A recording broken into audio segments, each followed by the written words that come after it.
Да, се враќаме во студиото, го почнуваме и дебатниот дел. Како што кажавме, тука е господинот Агем Јонус, аналитичар. Господине Јонус, добре дојдовте во студио 10. Добре најдов, благодарам што ме поканивте. Почнуваме се уште со реакциите за трагедијата во Кочани. Според последните информации, обвинителството ја шири истрагата. Вчера видовме една изјава од министерот за внатрешни Панче Тошковски дека и сите полицајци нема да бидат амнестирани доколку се утврди вина, дека е сосема можно истрагата уште повеќе да се прошири. Но она што го приметуваат одредени наблюдувачи, аналитичари и експерти е дека истрагата се шири, но некако временски, хронолошки оди кон поранешните функционери. Па така дојдовме некако и до 2012 година дури, каде што е осомничен тогашниот министер за економија Ваљо Сарачини и останатите функционери измеѓу тоа време, но тие велат аналитичарите дека е чудно што актуелните функционери не се допрени од тоа. Туку некако само се оди кон поранешните. Вашиот коментар?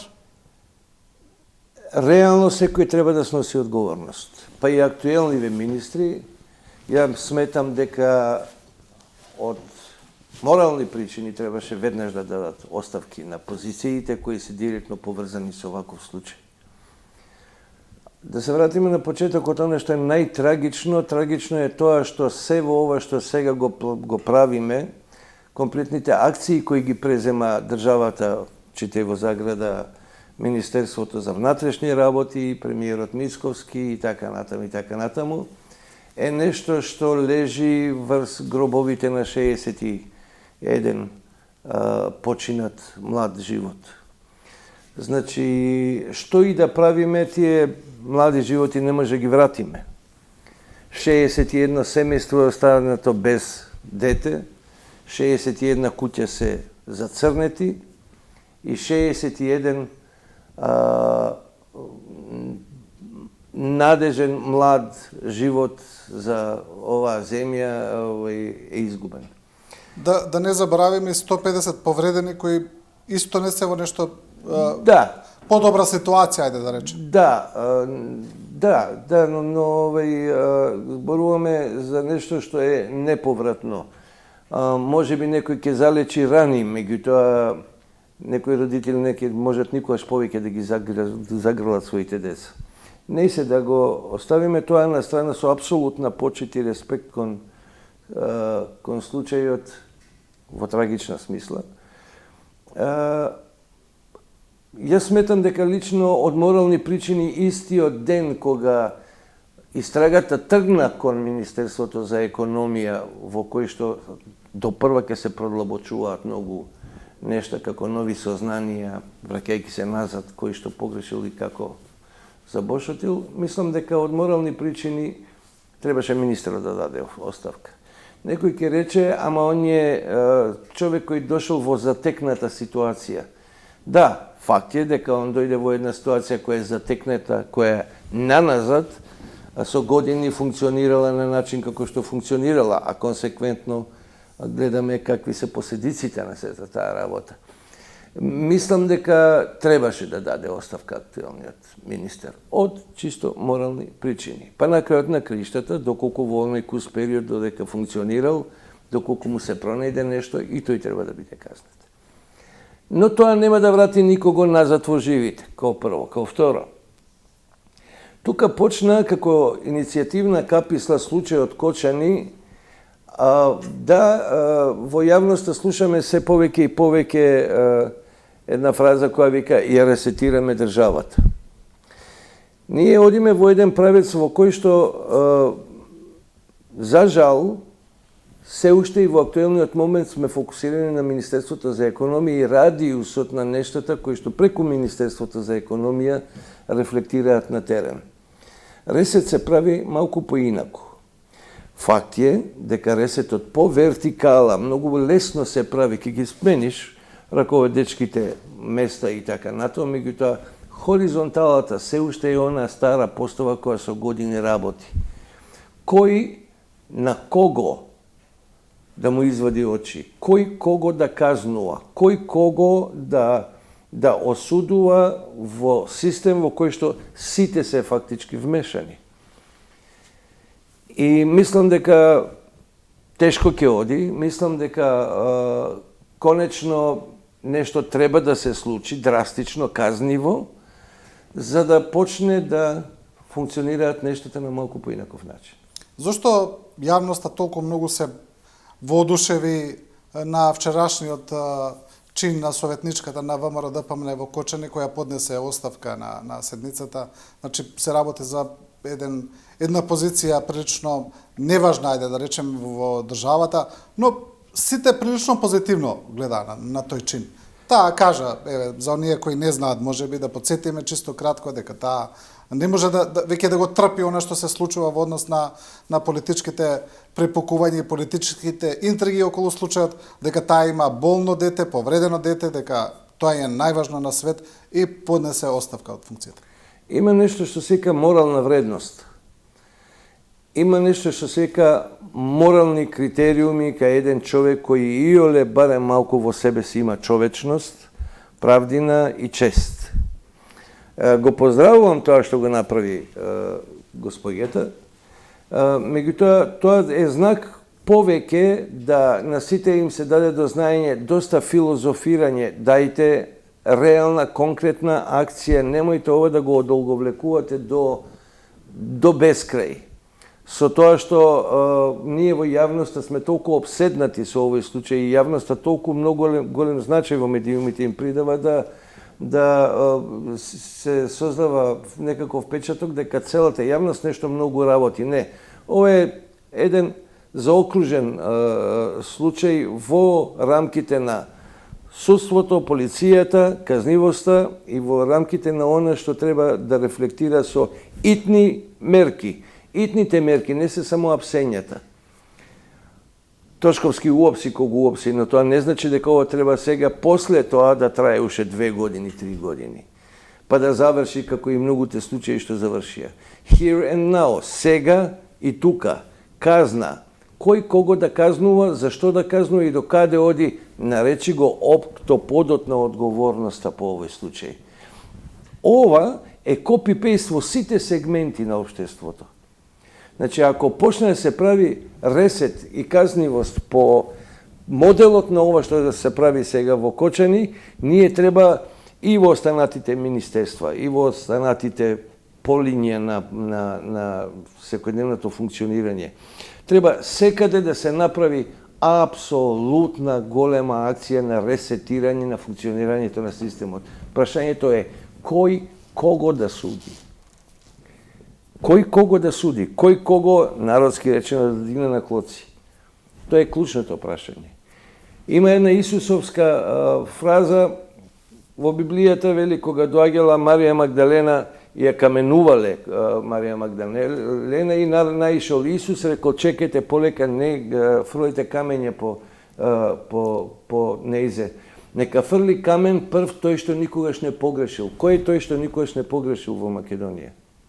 Дајте го најдете го тој јунак, најдете еден безгрешен, најдите еден човек кој што има доволно и чиста, и совест, и бекграунд, и доблест, и големина, и љубов кон државата за да преземе нешто и него да го следиме. Имаме ли таков, господар? Немаме, јас не гледам.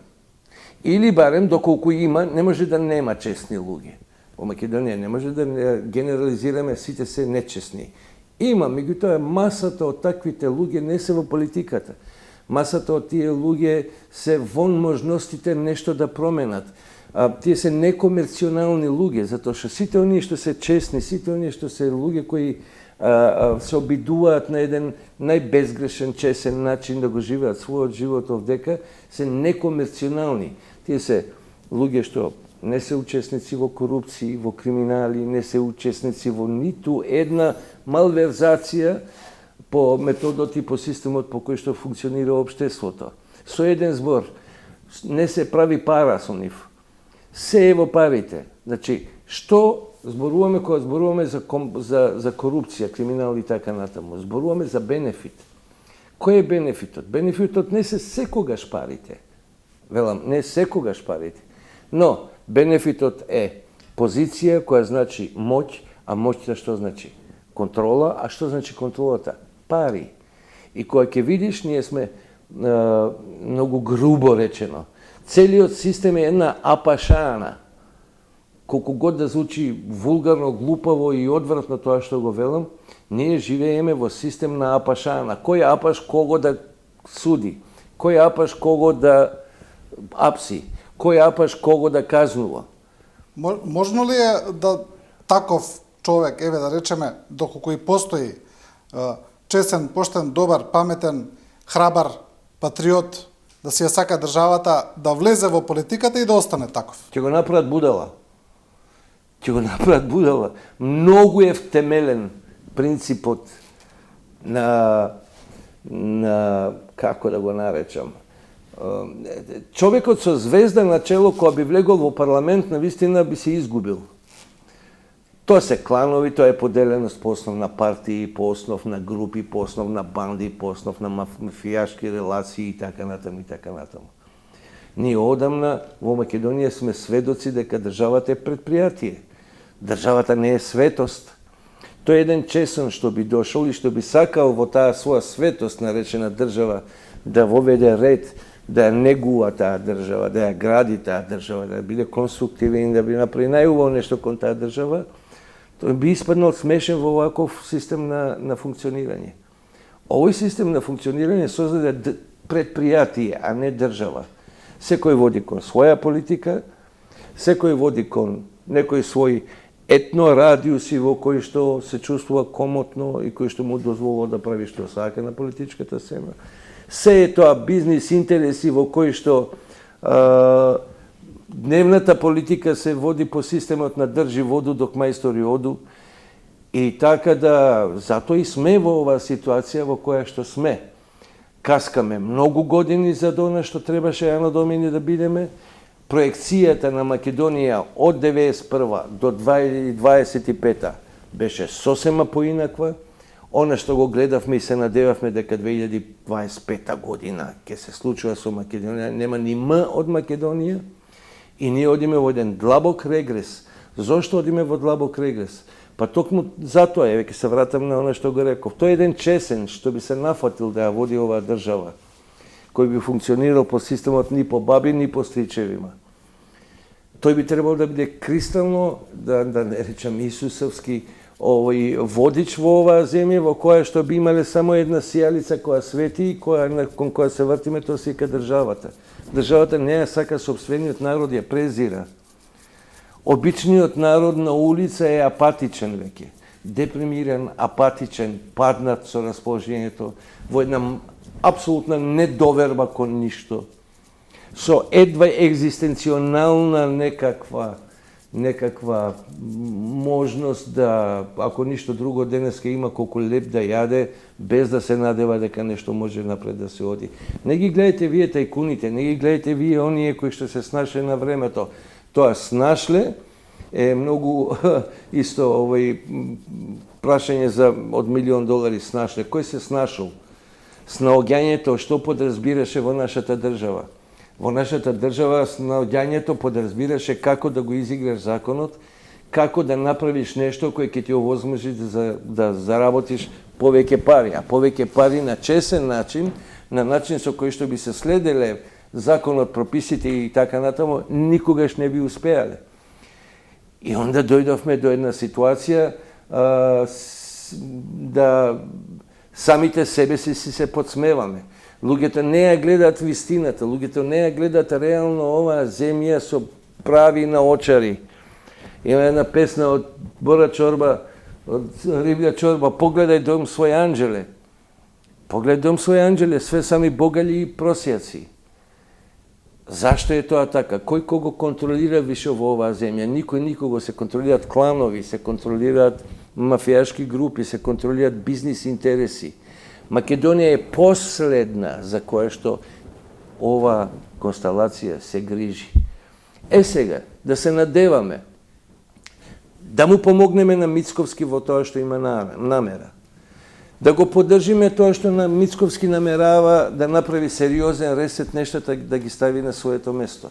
Да му помогнеме и на Тошковски, да соработуваме. да му помогнеме на секој еден што се колне во Македонија, што се колне во тоа дека ќе направи се да воспостави ред. Дали ќе успее? Дали е тоа Давид против Голијат? Дали, рецимо, не дека го брана Мицковски, меѓутоа ете така. Значи, некој мора тоа да го започне. Започна као оваа констелација што е актуелна на власта, докаде ќе оди, не знам, меѓутоа неколку пати во јавноста тоа го имам кажано, а тоа е, ако веќе некој навистина сака Македонија да ја направи горда земја, земја во која што е гордост да се живее, тој мора да знае дека треба да тргне прво од себе си.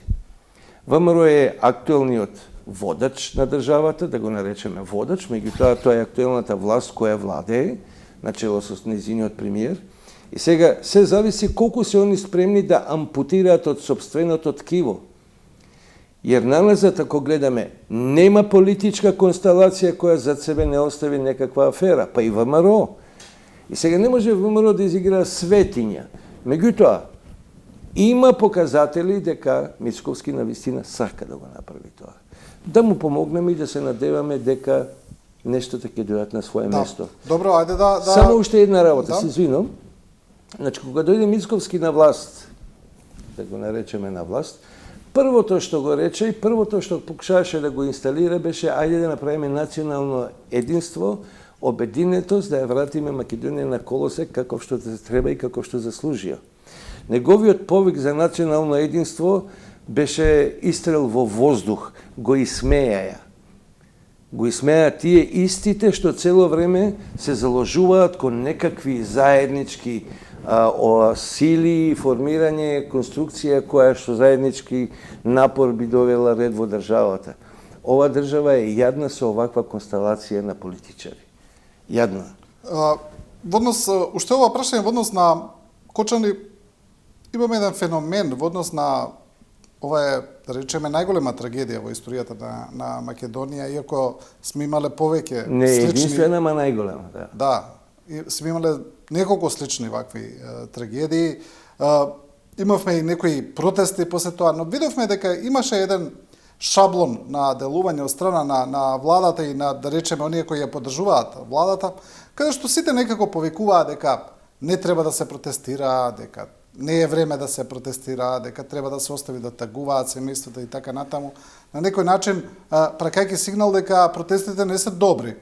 Но сега, нели, владата, може би секогаш тоа го вели секоја влада, тоа е, да речеме, до некаде нормално, но сепак не видовме некакви, навистина некакви силни, масовни протести, а зборуваме за најголема трагедија во историјата на Македонија. Па ако направиме уште една паралела со протестите во Србија, каде што имавме многу помал број на жртви. Друг е филмот тамо, во Србија е сосема друг филм. Каде што тие не престануваат едноставно. Кај нас протестите беа повеќе одраз на очаи отколку што беа реални протести. Кога нешто реално протестираш, ти имаш фикции, имаш прашања по кои што искачаш, се буниш, протестираш и кои што сакаш да бидат ставени на тапет за да се сменат.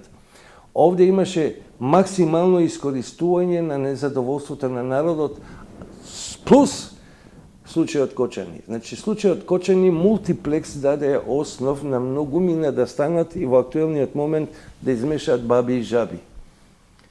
Значи, нема зборови со кои што може да се опише трагедијата Кочани. Кој год нешто да каже, не може да измислува топла вода. Тоа е трагедија, трагедија и трагедија. Но, многумина тоа го искористија за други цели. Многумина тоа го искористија како повод да излезат и да им се чуе гласот кој што врска немаат некои нешта со случајот Кочани. Значи, тие протести наши беа легитимни. Легитимно е правото по уставот и законите на Република Македонија да имаш протест, да станеш да протестираш, да се бунтуваш во рамки на почитување на законот и правилата и прописите. Меѓутоа, не можеш да ги споредуваш Србија и Македонија. Во Македонија се уште немаме никаква сила надворешна институционална која ни своите протести може да постигне било што. И се е тоа некоја бледа копија на Белград. Оно што во Македонија се случува е само бледа копија на Белград, ние бевме сведоци на тоа дека по медиумите и по сите овие социјални мрежи имавме примери на координација на нашата студентарија со белградската, некакви инструктори од Белград и така натаму. Нашите се слаби. Прво, ние немаме младина која е кохерентна до таа мерка да биде сила. Копи-пейст е ситуацијата. Кога би искочиле младите, кога немат лидер, прво да се разбереме, ја не гледам во младите лидер. Кој е тој што искаче и вика ја го водам народов? Пример, левица, вика го имаме Апасиев, тој што ќе каже и поп што ќе испее, тоа е. Младите немат, не гледам ја дека младите некој ги води. Спонтано собирање ти е ништо. Така да, мислам дека е злоупотреба, мислам дека хаосот само ќе се зголемува доколку има такви протести кои што немаат ни почеток ни крај, туку имаат само викање и глас. А ги разбирам, очајот што сака да го изразат. Имаат право да излезат на улица, имаат право да... Што сакаат да прават во јавноста. Меѓутоа дека како организирана сила нешто може да променат, не верувам. Да, добро, ајде малку ја начнавме некако и политичката слика да ја изанализираме со тоа околу какви се политичките констелации, политичките односи, политичките сили во држава визави власт, опозиција. Власта гледаме каква е, прилично имаат големо мнозинство во собранието, тоа обстојува.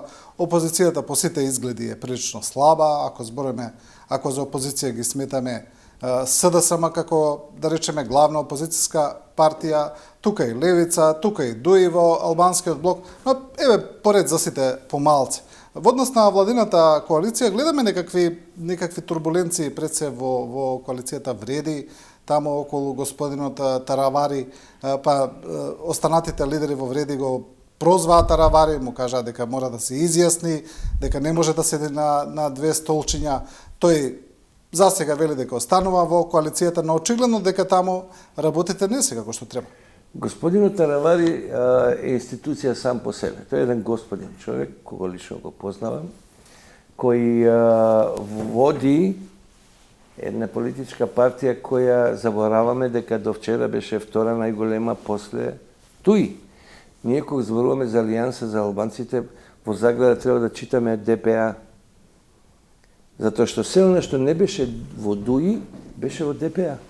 А после се приначи во Алијанса за албанците заедно. Добро, но и самата Алијанса се подели. Така да, тежината на оно што го носи господинот Таравари е многу поголема од сите останати мали партии што се вовлен заедно. И они се свесни за тоа, а и Таравари е свесен, затоа има таква храброст да истапува, затоа што тој знае која сила носи сам за себе. Така да, тоа ќе биде комбинаторика допрва не само во Влен, во сите можни групи, коалиции, во сите можни комбинаторики во кои што треба да се освои власта на терен, на есен, на изборите, на локалните избори. Значи, ништо не треба да не изненадува. Не треба да не изненадува чак и у последен момент, се ако се промени. Тоа е она битка за кој ќе биде газда на теренот. Тука не зборуваме за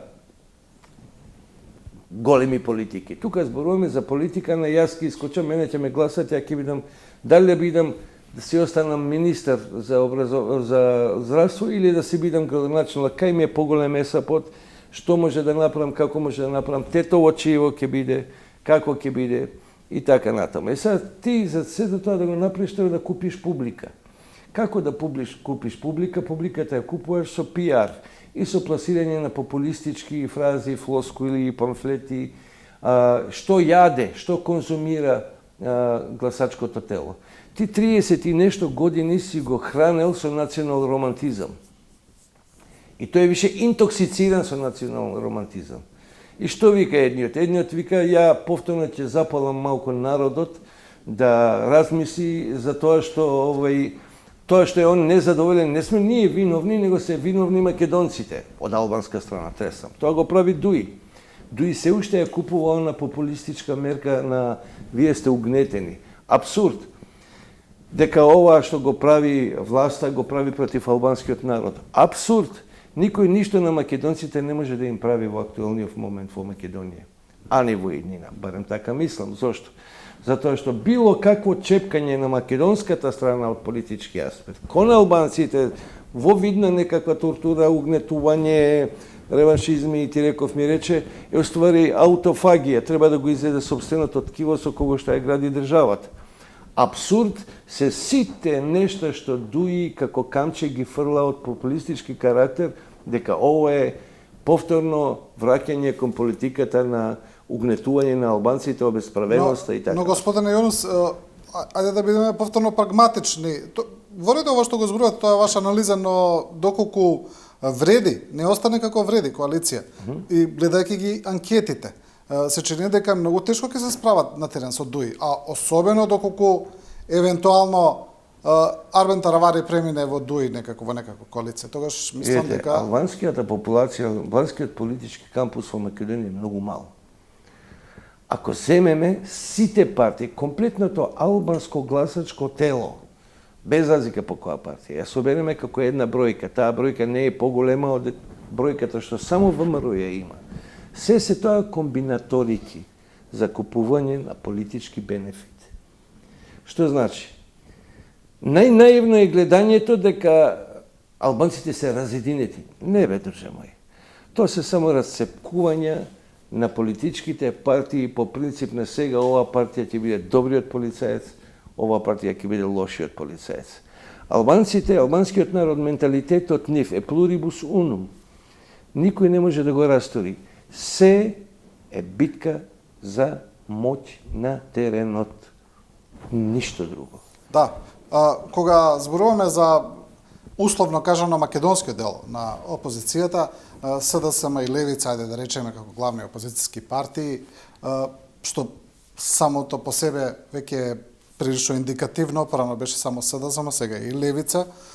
Според анкетите, дури некаде и блиску се, може да се каже, значи СДСМ прилично доста падна, може да се каже, после последните избори. Како ја гледате таму, можат ли да понудат реална алтернатива како опозиција? Не верувам. Не верувам лично дека може било кој било што да понуди ново. Ајде малку од филозофски аспект да ја гледаме работата.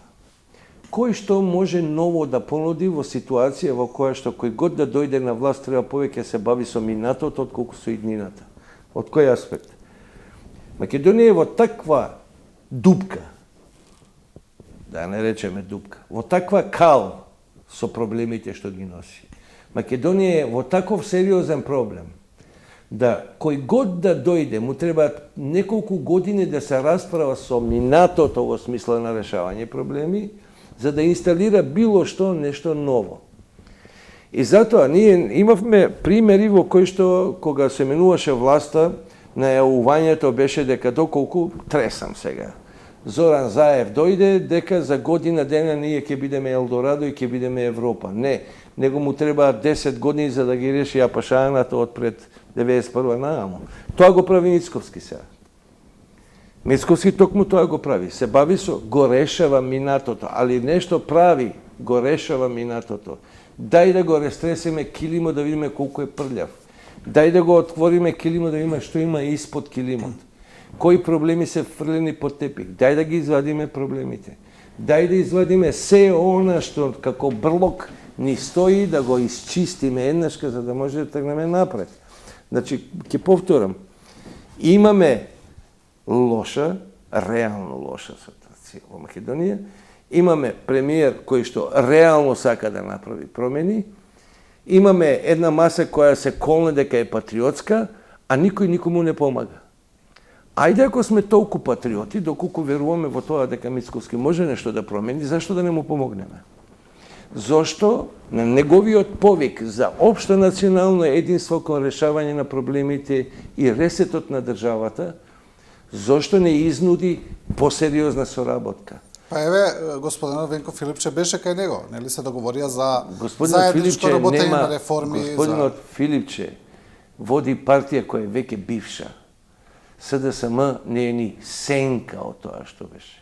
СДСМ е тотално даун, гроги, као Тајсон бокс да му удрил на некој и овој паднал. Тоа е и СДСМ.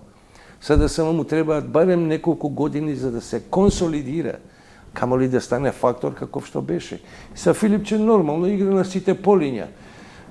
СДСМ во моментов не видов дека нуди нешто што веќе ВМРО не го прави, што веќе ВМРО не го инсталира. Значи ВМРО отидено на терен со сите зурли и тапани да прави нешто.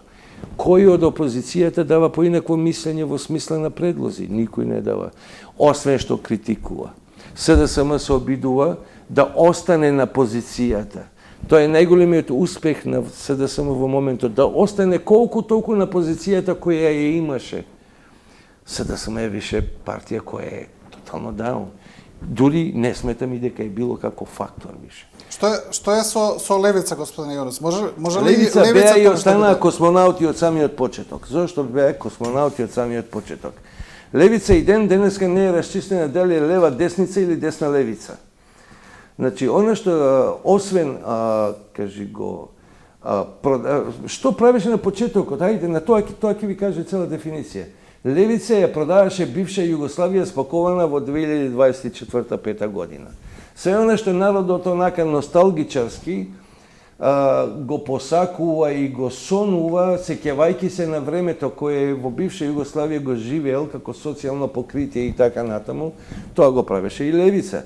Левица уствари максимално играше само на една карта, а тоа е инсталираше филозофии кои му се блиски на народот, југо-носталгичарски, колку год да звучи ова смешно. Сите плачат по Југославија, сите плачат по Титово време. Ова е само препакување на она што сме го имале во Титовото време. И тоа на начин кој што е близок до младите, затоа што ги подкрива нивното задоволство, несреќа и очај.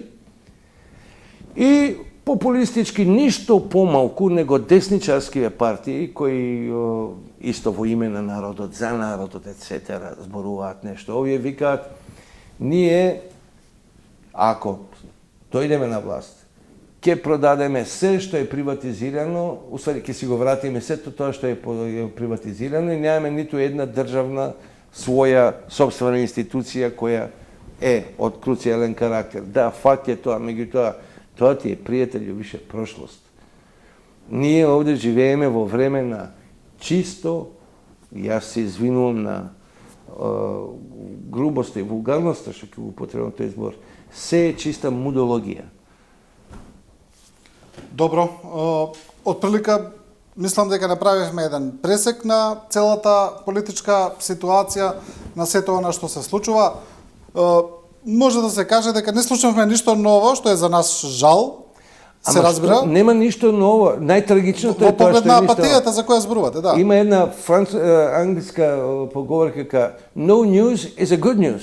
Да. Значи, ако ништо друго не е бетер. Да, има и полошо. Да. Да, тоа. Да, Добро, има и бетер. да. Господине Јонус, ви благодарам на вашето гостување. И благодарам што ме поканивте. Да, продолжуваме со Тони Станковски, Сдружение Љубезност. Останете со нас, одиме со една кратка пауза за реклами и продолжуваме.